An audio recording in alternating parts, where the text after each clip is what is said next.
Hey guys, welcome back in YouTube channel Nikku Chaudhary reaction. मैं हूं नताशा। हम बात करने जा रहे हैं यहाँ पे सपना के बारे में। तो मैंने कुछ कमेंट सेक्शन में उनके कमेंट्स देखे जो कि मैंने कल देखे, और मोस्टली नहीं, कुछ ऐसे कमेंट्स थे जिनको इग्नोर कर दिया, बट कुछ ऐसे कमेंट्स थे जिनका स्क्रीनशॉट मैंने लेके रख लिया है, क्योंकि इस टाइप के कुछ कमेंट्स मेरे भी वीडियोज़ में आ रहे थे। हालांकि जब से ये सब चीज़ें हुई है तो लोग काफ़ी ज़्यादा सपना सपना सपना कर रहे हैं। रीज़न ये है कि देखिए, उसके साथ जो हुआ है वो तो बुरा हुआ ही है, लेकिन उससे पहले जो उसके साथ वो झेल रही थी वो ना सिर्फ बुरा था, बल्कि मतलब क्या ही कहे उस चीज़ के लिए।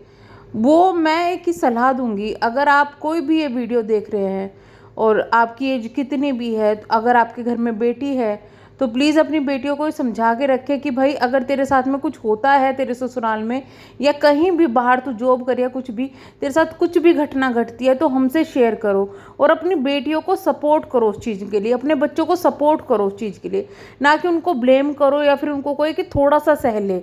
ये थोड़ा थोड़ा सहने के चक्कर में ना इंसान कभी कभी बहुत ज़्यादा टूट जाता है, और मतलब उस वक्त फिर जब इंसान चला जाता है, जब आता है अरे यार हम पहले ही ये चीज़ ठीक कर लेते, तो वो चीज़ें थोड़ा सोचने समझने की है। मैं अभी भी यही कहूँगी कि आज के टाइम में भी इंडिया के अंदर 80% जो महिलाएं हैं उनमें वो लोग हरेस होती है, फिजिकली हरेस होती है, मेंटली हरेस होती है, बहुत ज़्यादा कुछ होता है, लेकिन फिर भी उनमें से सिर्फ ये मान लीजिए कि 20% औरतें ऐसी जो तलाक देती होंगी, बाकी की सहन करती हैं। तो सपना भी उनमें से एक ही है, लेकिन सपना को एक इंस्पिरेशन अभी लोग समझ रहे हैं कि भाई दो दो चीज़ें इस तरह झेलने के बाद, ये सब झेलने के बाद में भी कि वो बंदी खड़ी हुई है, तो अब भी उनको टाइम है कि एक अच्छा स्टैंड अपने लिए ले, क्योंकि उनके पास में खुद के पास दो बेटी है। अगर वो ये चीज़ें झेलती रहेगी अपने ससुराल में या कहीं भी जाकर, तो उनकी बेटी भी ऐसी ही बन जाएंगी कि भाई झेलना है। आगे उनकी शादी होगी, उनको कोई भी दिक्कत होगी तो वो डर के मारे बताएगी भी नहीं कि हमारी माँ ने बहुत कुछ झेला है, हम अपनी माँ को और ज़्यादा तकलीफ नहीं देंगे। तो अब उनके लिए तो एटलीस्ट स्टैंड लेना चाहिए, और ले रही है, वो बहुत अच्छी बात है। जो लोग बोल रहे हैं ना, एक मेरे पास कमेंट आया था कि वो आदमी मर गया बेचारा, अब उसके जाने के बाद क्यों उसको बदनाम कर रही है। तो पहली तो बात यह कि बदनाम करना तब होता कि जब सिर्फ वर्बली वो कुछ चीज़ें बोलती कि वो ऐसा था वैसा था, बट उसने विद प्रूफ दिखाया है, इसलिए सपना की बातों पर विश्वास हो रहा है।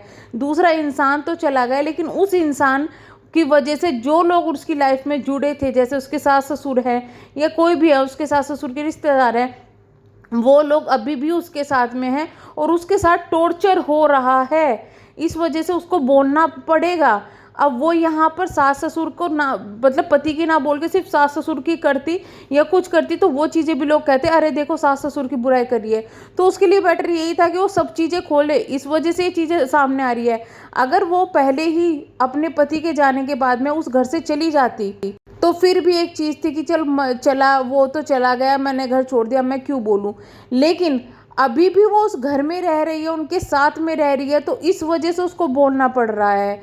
बाकी उसके साथ में घर में क्या क्या चीज़ें हो रही है हम लोग इमेजिन भी नहीं कर सकते। अब सोचो, जो चीज़ें इतनी ज़्यादा हद तक हुई है कि मारपीट हुई है, कोई बचाने नहीं आया, तो उसको अब कितना टॉर्चर किया जाता होगा। सपना खुद बोल रही है कि मेरी माँ को रोज गालियाँ दी जाती है। सब चीज़ें तभी क्यों होती है जब सपना के कोई घर वाले आते हैं, सपना से मिलने के लिए आते हैं। इसका मतलब तो ये लोग यही चाहते हैं कि सपना बिल्कुल ही सोशली ख़त्म हो जाए, किसी से मतलब न रखे, बस घर में रहे, बंद होके रहे। तो इस तरीके से क्या लाइफ चल जाएगी? आप लोग जो सपोर्ट कर रहे हैं उनके सास ससुर को या इन चीज़ों को सपोर्ट कर रहे हैं, उनसे मैं सवाल पूछना चाहती हूँ कि क्या आप एक घर में घुट के बंद होकर रह सकते हैं? कितना दिन रहेंगे? अगर ना, भगवान ना करे, सपना को कुछ हो जाता है, क्योंकि इंसान अपने दिल पर काबू कर सकता है लेकिन दिमाग पर नहीं कर सकता। और कितनी अब बीमारियां हैं जो इसी वजह से होती है, hyper tension, brain haemorrhage, heart attack, इन्हीं वजह से होती है, क्योंकि इंसान झेलता है, बहुत कुछ झेलता है। अगर सपना को कुछ हो जाता है तो उसकी दोनों बेटियों की जिम्मेदारी कौन लेगा? तो इस वजह से सपना को अब बोलना चाहिए और खोलनी चाहिए सारी बातें। और मैं तो कहूँ कि खोल के यार इनको छोड़ो। जो लोग कह रहे हैं कि नहीं इनके साथ में रहो, प्रॉपर्टी लो, भाई उस वो अच्छा खासा कमा रही है, वो बहुत कुछ बना सकती है। छोड़ दो, छोड़ दो, जो ना इस लायक नहीं है उनको छोड़ दो। और प्रॉपर्टी अगर चाहिए होगी तो मिलेगी ही मिलेगी, तो वो चीज़ एक अलग है। लेकिन जो इंसान रहने के लायक नहीं है उसके साथ क्यों रहना? अब मैं यहाँ पे कुछ कमेंट्स पढ़ती हूँ जिनको देखकर आपको भी शर्मिंदगी महसूस हो जाएगी कि ऐसे भी लोग हैं दुनिया में। तो इनका नाम है इंडियन प्रिंसेस, पर नाम इनका प्रिंसेस नहीं है, ये पूरी डायन। दम है तो सूरज की पूरी पूरी रिकॉर्डिंग दिखाओ और वजह भी बताओ क्यों मारा। तो क्या आपको वीडियो में समझ में नहीं आ रहा है कि क्यों मारा है, कि ऑडियो में कुछ भी समझ में नहीं आ रहा है? और जिस वक्त सूरज कमरे में आया था उससे पहले भी वो मारपीट करके ही गया था, ठीक है। ये चीज़ें साफ पता चल रही है। और ये भी पता चल रही है कि शायद सपना की और उनकी जो सास है उनके बीच में कुछ ऐसी बात हुई थी। सास ने भड़काने की कोशिश की थी, सपना ने रोकने की कोशिश की थी, अपना एक्सप्लेनेशन दिया था, और सूरज को ये चीज़ पसंद नहीं आई कि भाई ये क्यों बोल रही है या एक्सप्लेनेशन क्यों दे रही है, इस वजह से वो मारपीट हुई है। रिकॉर्डिंग ध्यान से सुनो। जो डैश मरे हुए पति को बदनाम करती है, सोचो कितनी बड़ी डैश होगी। तो इनके लिए मैं ये कहना चाहूँगी कि प्लीज़ प्लीज़ आप लोग ना थोड़ा आंखें खोल के देखो। मतलब प्लीज़ क्या कहना है यार, मतलब तुमको तो, तुम जैसे लोगों को तो ना जवाब नीचे लोग देंगे, गालियाँ देंगे तुम लोगों को, गालियाँ। दूसरे को बोल रहे हो ना, भगवान ना करे तुम्हारे किसी बेटी के साथ में, तुम्हारे साथ में ऐसा हो ना, जब पता चलेगा। और मुझे तो लगता है कि इनके ससुराल वाले ही कोई है जो इतनी गंद बक रहे हैं, नहीं तो कोई नॉर्मल इंसान इतनी गंद नहीं बकेगा किसी औरत के लिए। और मरा हुआ क्या मतलब, जो इंसान इतना पाप उसके साथ इतना बुरा करके गया, मर गया, तो इसका मतलब ये है कि उसके घर वाले अब वो चीज़ें झेले, उसके घर वालों से वो चीज़ें झेले। वाह भाई वाह। लेडी का ये भी कमेंट है, और इसके जितने कमेंट मैंने चेक किए सब हेट कमेंट है। जानती हो सपना, तुम दोबारा विधवा क्यों हुई?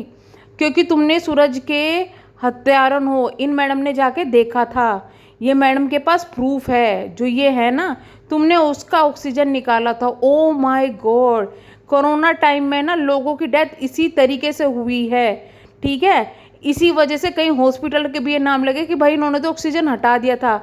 बट शायद आपके यहाँ पर कोई कोरोना की वजह से गया नहीं, तो आपको अक्ल आ जाती और पता चल जाता कि कोरोना में इसी तरीके से डेथ हुई है जिस तरीके से सूरज जी गए हैं।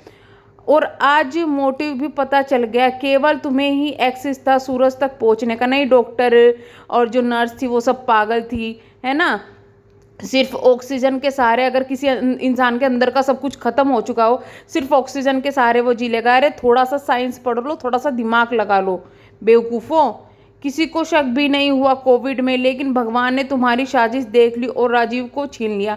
मतलब कितनी बेशर्मी, कितनी। इनको पता चल गया लेकिन इनके सास ससुर को नहीं पता चला, और उन्होंने अपने दूसरे बेटे की शादी भी कर दी उसकी औरत के साथ में। वाह भाई वाह।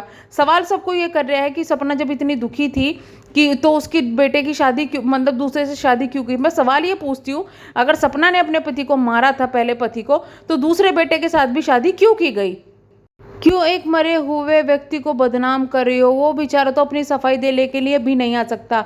तो इन मैडम को मैं कहना चाहूँगी, बदनाम तब किया जाता है जब वो व्यक्ति सामने ना हो और उसका कोई प्रूफ ना हो, ठीक है। अगर सपना सिर्फ ये बातें बोल के बताती, जैसे बहुत से यूट्यूबर सिर्फ बोल के बताते हैं और सामने वाला सफाई नहीं देता, उसको बोलते हैं बदनाम करना। यहाँ पे विद प्रूफ चीज़ें दिखाई जा रही है, और वो भी इसलिए दिखाई जा रही है क्योंकि वो उस घर में रह रही है। उसके सास ससुर जो कि ये हरकतें करवाते थे उसके साथ में, उसको सपोर्ट करते थे गलत चीज़ों में उसके हस्बैंड को, वो उसके साथ रह रहे हैं और अब वो भी ऐसा बिहेव कर रहे हैं, इसलिए चीज़ें यहाँ पे बताई जा रही है।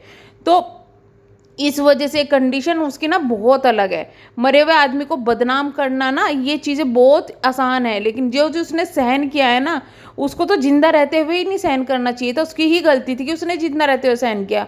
और बिल्कुल भी वो अपने मम्मी के लिए नहीं मर रहा, तुम्हें भी बाकी वो साफ बोल रहा है कि उनको भी निपटाऊंगा। हाँ, तो वही तो बात मैंने मैडम बताई है पहले कि भाई वो इसलिए मार रहा था क्योंकि इसकी उनकी सास ने कुछ कहा, इनकी बहस हुई, तो इस वजह से इनकी जो है मारपीट हुई है।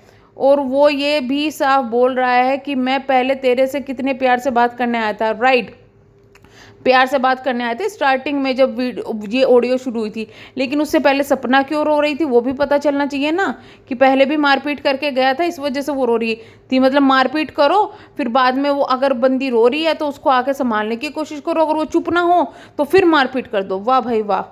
उसके आगे की तुमने रिकॉर्डिंग कट कर दी, क्या पता सपना के पास वो रिकॉर्डिंग ही ना आया और सूरज ने देख लिया वो बंद कर दियो। तुम भी कोई शरीफ नहीं हो। अरे डर जाओ थोड़ा ऊपर वाले से, एक मरे हुए इंसान को गालियाँ खिला रही हो, डर नहीं लगता क्या तुम्हें? तो मैडम आप डर जाओ कि किसी जो इतनी ज़्यादा परेशान हो उसको आप और परेशान करियो। खैर, वही तो ज़रूर कुछ बड़ी वजह होगी, इसका अफेयर होगा शायद। ये इसके कमेंट सेक्शन में कमेंट लिखा है, मतलब दुनिया में जो जितनी औरतों के साथ में हरेसमेंट होता है ना, जितनी औरतों के साथ पिटाई सिटाई होती है, तो उनका सबका अफेयर होता है। अब ये चीज़ें आप समझ लो। मुंह काला करके पकड़ी होगी इस रणवीर के शरीफ बन रही है, ये पूरी रिकॉर्डिंग नहीं लगाई तो भाई अपने भाई को पीटता ना वो बेवकूफ़। और तो सुन तो लो पहले रिकॉर्डिंग में क्या है। अफेयर की बात तो वो आई नहीं है, वो अपनी माँ की बात कर रहा है, इसके भाई भाभी की और भाई की बात कर रहा है। वो क्या अब तक रिकॉर्डिंग में बोलना देता है? यार कितने अकलमंद इंसान हो। क्या अब तो सूरज का ही कहीं अफेयर हो? अगर तुम्हारी ये सोच है कि अब तो उसका ही कहीं अफेयर हो इसलिए उसे सपना को पीट रहा हो। लेकिन तुम लोगों के को ना सिर्फ औरतों में कमियां दिखती है। तो आज के टाइम में जितनी औरतें पिटती हैं उनमें यही कमी है कि भाई सबका अफेयर चल रहा होगा। बिल्कुल सही कहा, इसका पहले से चक्कर होगा राजीव के साथ में। खैर इन्हें पता था, ये लोग देखने गए थे। ये होती है सोच लोगों की। मतलब कोई औरत पिटती है क्योंकि उसका अफेयर होता है, वाह भाई वाह। किसी औरत का रिश्ता टूटता है क्योंकि उसका करेक्टर खराब होता है। आदमी कभी गलत नहीं हो सकता है। और भगवान ने अगर उस आदमी को उठा लिया जिसने इतना ज़्यादा अत्याचार किया है तो उसके बाद आपको चुप रहना चाहिए, क्योंकि वो आदमी तो चला गया लेकिन उससे जुड़े हुए लोग आप पे अत्याचार कर सकते हैं। मैं एक बात बताती हूँ आपको, अगर सपना अपने हस्बैंड को छोड़ के चली गई होती ना, हस्बैंड चला गया होता, चली गई होती ससुराल से और उसके पास कोई प्रूफ ना होता और फिर वो ये सब चीज़ें बोलती बिना प्रूफ के, तो भी उसकी गलती निकाली जा सकती थी। लेकिन वो उस घर में रह रही है, उस घर में सब कुछ सहन कर रही है इतने टाइम से। दोनों बेटे चले गए, उसके बाद में उनको संभालने की कोशिश करी और फिर भी अत्याचार कर रही है। तो अब उसको बोलने का पूरा हक है क्योंकि उसके पास सब प्रूफ है। विद प्रूफ बोल रही है, बकवास नहीं कर रही है तुम लोगों की तरह।